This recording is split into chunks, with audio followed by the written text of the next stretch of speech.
നമസ്കാരം. മുൻ മന്ത്രിയും LDF നേതാവുമായ ആന്റണി രാജു പ്രതിയായ തൊണ്ടിമുതൽ കേസിൽ ഇപ്പോൾ ആന്റണി രാജുവിന് തിരിച്ചടിയായിരിക്കുകയാണ്. കേസിൽ കുറ്റക്കാരനെന്ന് കോടതി വിധി പറഞ്ഞു. തിരുവനന്തപുരം നെടുമങ്ങാട് മജിസ്ട്രേറ്റ് കോടതിയാണ് ഇന്ന് വിധി പ്രഖ്യാപിച്ചത്. കുറ്റപത്രം സമർപ്പിച്ച് 19 വർഷങ്ങൾക്കു ശേഷമാണ് ഈ കേസിൽ വിധി വരുന്നത്.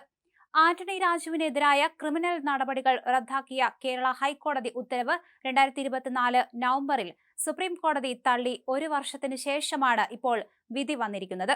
പോലീസ് കുറ്റപത്രം പരിഗണിക്കാനുള്ള വിചാരണ കോടതിയുടെ തീരുമാനം സുപ്രീം കോടതി പുനഃസ്ഥാപിക്കുകയും ദീർഘകാലമായി തുടരുന്ന വിചാരണ 1 വർഷത്തിനുള്ളിൽ പൂർത്തിയാക്കാൻ നിർദ്ദേശിക്കുകയും ചെയ്ത് ഉത്തരവ് പാലിച്ചുകൊണ്ട് 2024 ഡിസംബർ 20-ന് രാജു വിചാരണ കോടതിയിൽ ഹാജരായിരുന്നു. അന്തിമ വിധിന്യായത്തിന് വഴിയൊരുക്കി. 1990-ൽ ഓസ്ട്രേലിയൻ പൗരനായ ആൻഡ്രൂ സാൽവറ്റോർ സെർവെല്ലി തന്റെ അടിവസ്ത്രത്തിൽ ഒളിപ്പിച്ച് 61.5 ഗ്രാം കള്ളക്കടത്ത് നടത്താൻ ശ്രമിച്ചതിന് തിരുവനന്തപുരം വിമാനത്താവളത്തിൽ അറസ്റ്റിലായതോടെയാണ് കേസിന് ആരംഭം തുടർന്നത്.